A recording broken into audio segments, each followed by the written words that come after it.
नमस्कार दोस्तों, आज मैं आपको बताने वाला हूँ HTML में टेबल कैसे बनाते हैं। तो चलिए वीडियो शुरू करते हैं। तो सबसे पहले हमारे को टेबल बनानी है। तो टेबल में मैंने टाइटल में डाल दिया है टेबल। ये मैंने टेबल टाइटल में डाल दिया है।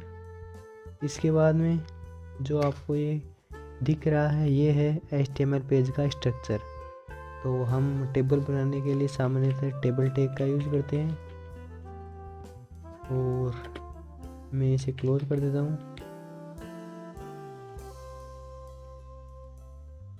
ये मैंने टेबल टैग को क्लोज कर दिया है। इसके बाद में टेबल में रो डालने के लिए हम कौन से टैग का यूज़ करते हैं? TR टैग का। टेबल में रो डालने के लिए हम TR टैग का यूज करते हैं। तो ये मैंने TR टैग ओपन और क्लोज कर दिया है। इसके बाद में मुझे टेबल में देनी है हेडिंग। तो टेबल में हेडिंग देने के लिए हम कौन से टैग का यूज़ करते हैं? टेबल हेडिंग TH टैग का यूज करते हैं। और जैसे मेरी पहली हेडिंग का नाम है सीरियल नंबर है और मैं इसे क्लोज कर देता हूँ। ये मैंने टेबल हेडिंग क्लोज कर दी है। उसके बाद में अगली हेडिंग है मेरी नेम।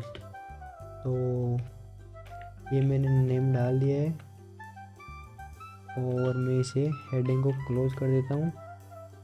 ये मैंने TH को ओपन और क्लोज कर दिया है। इसके बाद में मुझे एक और हेडिंग देनी है। मैं फिर TH टैग का यूज़ कर लूँगा और यहाँ पे डाल दूँगा विलेज नेम। विलेज डाल देता हूँ और मैं इसे क्लोज कर देता हूँ। इसके बाद में मुझे अगली रो बनानी है। तो रो बनाने के लिए हम TR टैग का यूज़ करते हैं। तो ये मैंने TR टैग फिर से ओपन कर लिया है और मैं TR टैग को क्लोज कर देता हूँ। ये TR क्लोज है, मैं इसे ओपन और क्लोज कर लिया है। तो अब TR टैग के अंदर मुझे डेटा डालना है। तो हम सामान्यतः TD टैग का यूज़ करते हैं। TD का मतलब आपको नाम से पहचान में आ रहा होगा कि TD का यूज़ करते हैं टेबल डेटा। तो टेबल डेटा करने के लिए हम सामान्यतः TD टैग का यूज़ करते हैं। टेबल में सामान्यतः डेटा ऐड करने के लिए हम TD टैग का यूज़ करते हैं। तो TD में मैंने पहले डाल दिया है 1 और मैं इसे क्लोज कर देता हूँ। ये मैंने क्लोज कर दिया है। उसके बाद में फिर मुझे टेबल में डेटा डालना है और मैं इसे ओपन और क्लोज कर देता हूँ और नेम में डाल दिया है। जैसे मैंने राम डाल दिया है और मैं इसे क्लोज कर देता हूँ। इसके बाद में फिर मैंने टेबल डेटा डाल दिया है और मैं इसे ओपन कर लिया है और मैं यहाँ पे डाल देता हूँ, जैसे इनके विलेज का नाम डाल देता हूँ जयपुर डाल दिया है और मैं TD को क्लोज कर देता हूँ। TD टैग को क्लोज कर दिया है। फिर मुझे अपनी टेबल के अंदर थर्ड रो चाहिए। तो थर्ड रो के लिए हम सामान्य रो के लिए TR टैग का यूज़ करते हैं और TR टैग का मैंने ओपन कर लिया है और TR टैग क्लोज कर लिया हूँ। अब टेबल रो में मुझे डाटा डालना है। तो डाटा डालने के लिए हम सामान्यतः TD टैग का यूज़ करते हैं। और जैसे मुझे सीरियल नंबर डालना है 2, तो ये मैंने 2 डाल दिया है और मैं इसे क्लोज कर देता हूँ। ये मेरा TD क्लोज हो गया है। उसके बाद में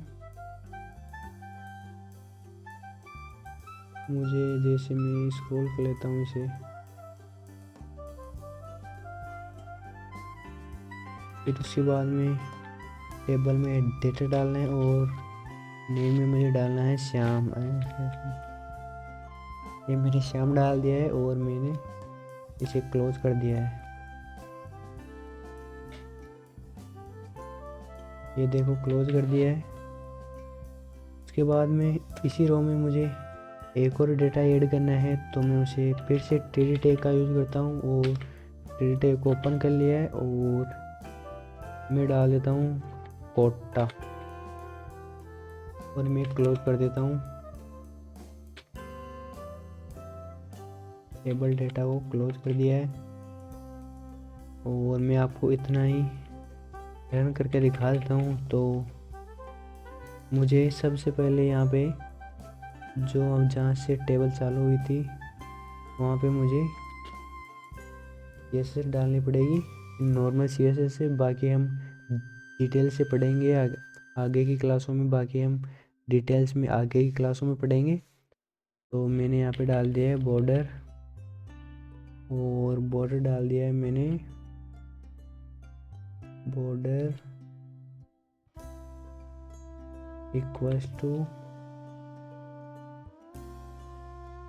सेमीकोलन 1 पिक्सल का डाल दिया है और ये सेमीकोलन और ये डबल इन्वर्टेड कोमा और मैं भी इसे सेव कर लेता हूँ। ये आपके सामने टेबल बन चुकी है।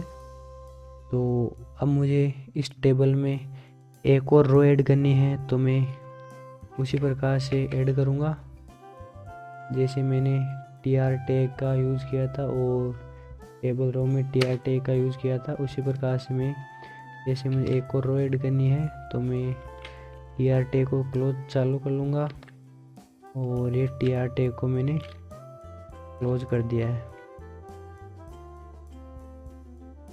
और अब मुझे इस रो में टेबल का डेटा डालना है, तो मैं इसे टीडी टैग का यूज़ करता हूँ और यहाँ पे मैंने डाल दिया है नंबर 3 और इसे क्लोज कर देता हूँ। ये टीडी टैग को मैंने क्लोज कर दिया है।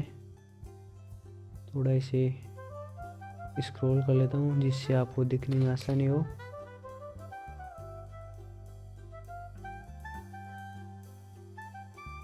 उसके बाद में फिर मुझे टेबल में डेटा डालना है, तो टीडी टैग का यूज़ करता हूँ और राम श्याम अगला मैं डाल लेता हूँ मोहन डाल दिया है और मैंने टीडी को क्लोज कर दिया है। ये टीडी टैग को क्लोज कर दिया है। उसके बाद में अगला डेटा डालना है मुझे मोहन का विलेज डाल दिया है मैंने टोंक। ये मैंने टोंक डाल दिया है और मैं इसे टीडी को क्लोज कर देता हूँ। ये मैंने यहाँ पे स्लैश नहीं लगाया है और मैं आपको इसे सेव करके रन करके दिखा देता हूँ। तो ये देखिए मेरे पास ये रो हो चुकी है। तो मैं इस प्रकार से अपनी टेबल बना सकता हूँ। अब मुझे टेबल को सेंटर में लानी है, तो टेबल को सेंटर में लाने के लिए हम किस टैग का यूज़ करते हैं? हम टेबल को सेंटर में लाने के लिए टेबल टैग का सेंटर टैग का यूज करते हैं। तो ये मैंने सेंटर टैग ओपन कर लिया है और यहाँ पे सेंटर टैग क्लोज कर देता हूँ। ये मैंने सेंटर टैग क्लोज कर दिया है। अब देखना हमारी टेबल ये देखो सेंटर में आ गई है। अब मुझे टेबल के अंदर हेडिंग देनी है, तो टेबल में हेडिंग डालने के लिए हम यहाँ पे हेडिंग डालने के लिए मैंने यहाँ पे यूज़ कर लिया है H1 का प्रयोग कर लिया है और ये मैंने ओपन कर लिया और मैं डाल देता हूँ स्टूडेंट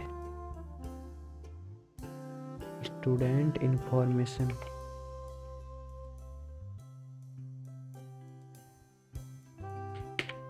ये मैंने स्टूडेंट इंफॉर्मेशन डाल दी है और मैं इसे क्लोज कर देता हूँ H1 हेडिंग को। तो अब देखना जो मेरी टेबल है उसमें हेडिंग भी लग जाएगी। तो ये देखो ये मेरी टेबल में हेडिंग लग चुकी है। मैं इसे थोड़ा जूम आउट कर लेता हूँ। तो ये देखो तो ये थोड़ी बड़ी है, तो मैं इसे H6 कर लेता हूँ। H6 टैग का यूज़ किस लिए करते हैं कमेंट करके बताओ मुझे। H6 टैग और आगे भी मैं H6 कर लेता हूँ। अब मैं देखो आपको रन करके दिखा देता हूँ। ये देखिए, तो ये देखो हेडिंग भी लग चुकी है हमारे पास, तो टेबल है उसके ऊपर हेडिंग भी लग चुकी है। तो इस प्रकार से हम टेबल में हेडिंग दे सकते हैं, और इस प्रकार से हमारे HTML में हेडिंग कंप्लीट होती है। तो इस प्रकार से हम टेबल बना सकते हैं।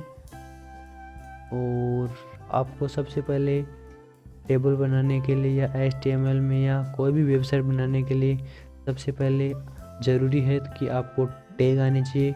तो अगर आपको सभी टैग एक ही वीडियो में देखना है तो आपको आई बटन में इसका लिंक मिल जाएगा। तो आई बटन से आप वीडियो को देख सकते हो। अगर आपको सभी टैग एक ही वीडियो में देखने हैं तो आई बटन में आपको वीडियो मिल जाएगा, तो आप वहां से सभी टैग देख सकते हो और याद कर सकते हो। तो दोस्तों, वीडियो अच्छा लगे तो लाइक करना और चैनल को सब्सक्राइब करना मत भूलना। Thank you.